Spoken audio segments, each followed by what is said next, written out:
Hey people, Jason here from Humanist Australia. Today I want to talk about something coming up on the 11th of August 2026, the Australian census that is, and one specific question on it that I think a lot of us get wrong. Not because we mean to, but because we don't really stop to think about it. And that's the religion question. And I want to make the case that if you're not religious, you should tick no religion on your census form this year. And that's it. That's the whole pitch. But the why behind it is where I want to spend the rest of this video because I think it matters more than most people realize. Now, before I get into it, let's start with a quick story. One of my own, actually. The first census I ever filled out on my own.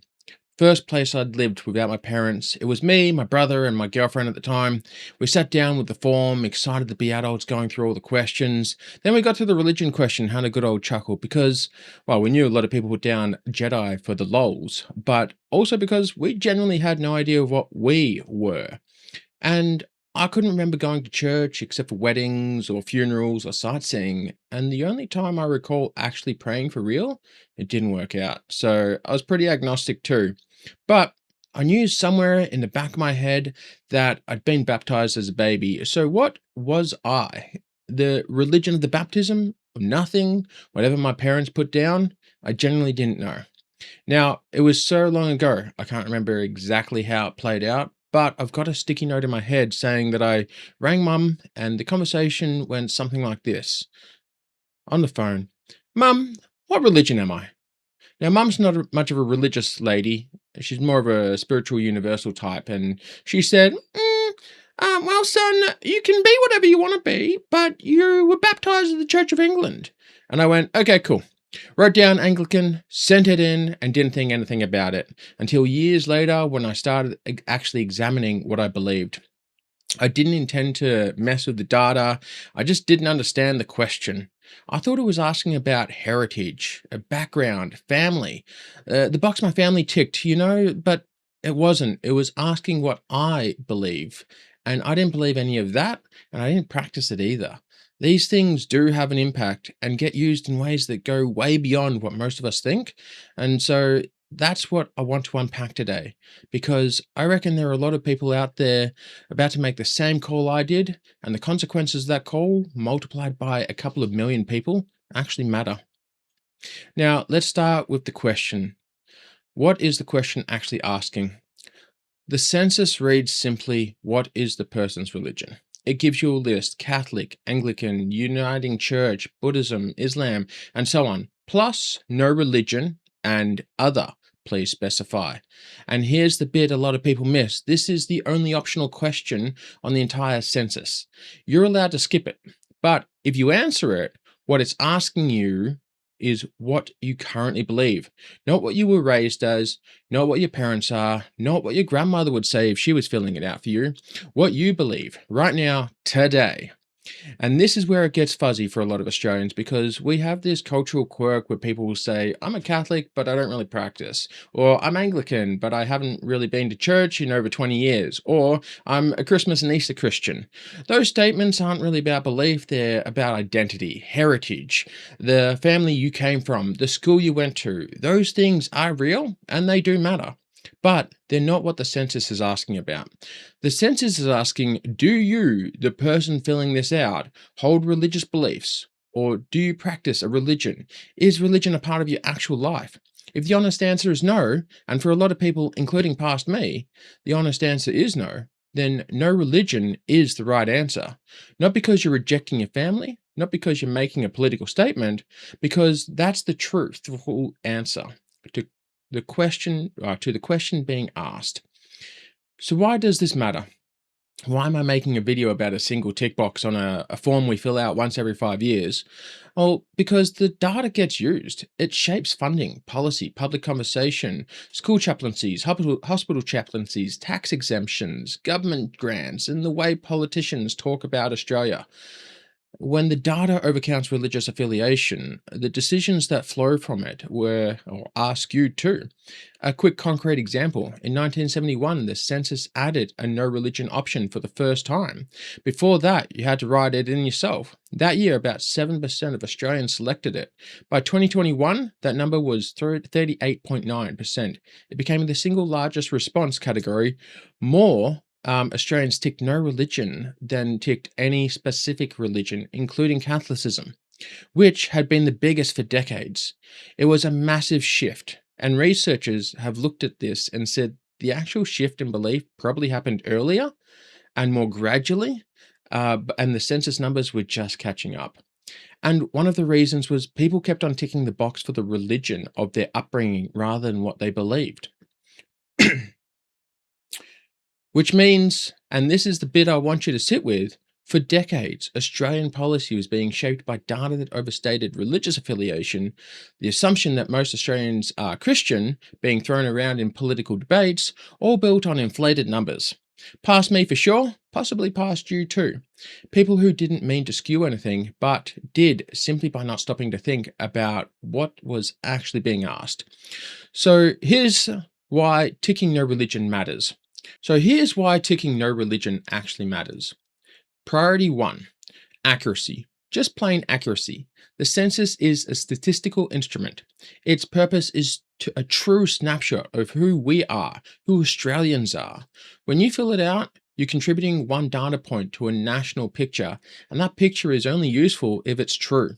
If you're not religious and you write down a religion anyway, you make the picture blurrier. Researchers, policymakers, journalists, planners, they're all making decisions off that picture.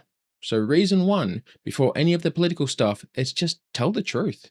The census works the way it's supposed to when people tell the truth. Priority 2, funding. Census data on religion influences how government money gets distributed. Faith-based organizations receive significant funding for many of the programs they support. Some of that funding is tied directly or indirectly to assumptions about how many Australians belong to those faiths. When the data overstates affiliation, the case for that funding looks stronger than it is. When the data accurately reflects that nearly 40% of Australians have no religion, the conversation shifts. Not because we're defunding things out of spite, and I want to be really clear about this. This isn't about attacking religion. Many of those organizations do genuinely good work, but because public money should be allocated based on what the public actually is, not what it was 50 years ago. Priority 3, the public conversation. Australia is statistically one of the more secular countries in the world, ranking in the top 10 often across different polls and census data.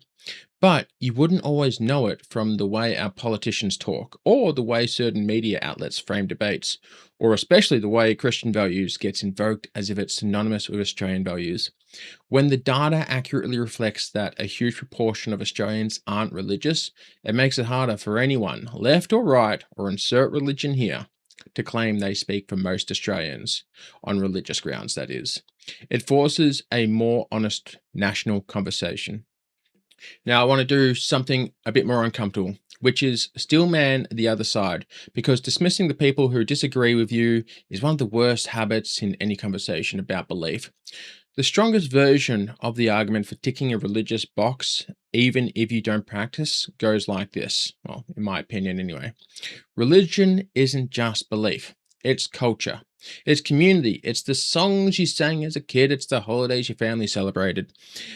The moral framework you grew up inside, even if you've moved past the metaphysics. When someone says, I'm Catholic, they might mean theology, or they might mean a 2,000-year-old tradition that includes the grandmother and half the architecture of Europe. Both are valid uses of the word. I take that seriously, and there's reasons millions of Australians describe themselves as culturally Catholic or culturally etc. without believing the underlying theology. That identity is genuine. But here's where I land. The census religion question, as worded, is about asking about belief, not culture. The census already captures the heritage elsewhere: ancestry, country of birth, language spoken at home. If you're culturally Anglican, but you don't believe in the religion, the culture part of you gets recorded in the ancestry question, not the religion one. Ticking no religion doesn't erase your heritage, it just answers the specific question being asked and lets the heritage question do their job in their own section. Coming back to my own story, because I think it shows something I didn't have language for at the time. Now, when I rang mum, the thing she actually said, and I want to give her credit because it was wiser than I gave her credit for at the time, was that I could be whatever I wanted to be. She gave me permission to decide, and then she handed me one piece of information, the baptism. And I wrote down Anglican, not because I believed any of it, not because I went to church, but because at the time I made the call with the information I had. The baptism was a real thing. It happened. It was a part of my history, and without anyone pointing out that the question might be asking something different from what I thought, I went with the answer that matched the fact I had. Now, heritage and belief sat as one in my head. Nobody pulled them apart, so I didn't pull them apart myself. I don't look back on that as if a mistake or as if it was a mistake. It was a decision made with the information I had at the time. And if someone had said, mate, the census is asking about your beliefs right now, not your baptism, I'd have made a different call. But nobody did, and so I didn't. That's the bit I want you to sit with because I don't think I'm unusual. I think that there are millions of Australians just like me about to make the same call I did as last time, and they're going to do it every 5 years if they don't get out of that mindset. Now, they mix the two ideas, tick the heritage box, think they're just reporting on a fact, they're not doing anything wrong. They're answering with the information they've got, which is partly why I'm making this video, to do the thing nobody did for me. Point out that the census is asking one specific question, not two questions glued together, and that the answer might be different once you separate them. So, practical bit. When the census comes around on the 11th of August 2026, sit with the religion question for just a second. Don't autopilot it. Do the thing I didn't do. Pull the two ideas apart. Think more than, yes, I was baptized, or yes, my family is culturally this or that religion. Ask, do I today believe any of it? Do I practice it? Does it shape my life in any real way? If yes, write it down and be proud of it. The data needs accurate religious responses just as much as accurate non-religious ones. If no, if the only real reason you'd write it down is the heritage side, then no religion is the honest answer to what's being asked. The heritage gets captured elsewhere, and if you've got family or friends who might be in this same position, have that conversation. Not preachy, not you have to do this. Just have you actually thought about it? That's it. And before I wrap up, I want to point you somewhere. There's a campaign running in the lead up to the 2026 called Census Not Religious. Check it out at censusnotreligious.org.au.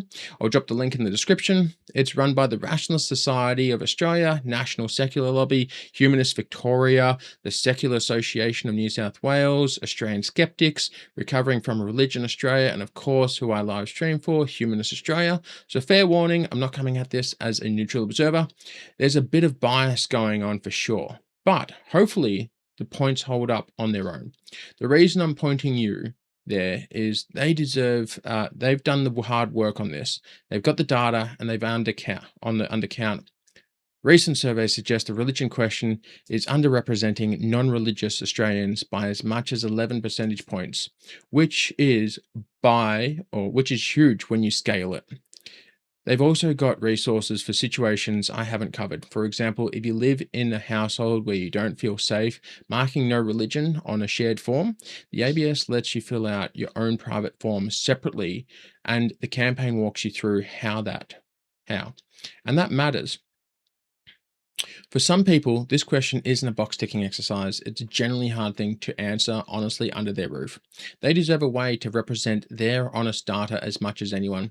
So if anything I've said today has landed for you, great. Let me know in the comments, and don't forget, like and subscribe. And that's the pitch. If you're religious, write your religion, be counted accurately. If you're not religious, tick no religion, be counted accurately. The whole thing only works if we tell the truth as a nation together. I'll see you in the next one, Humies. Talk soon.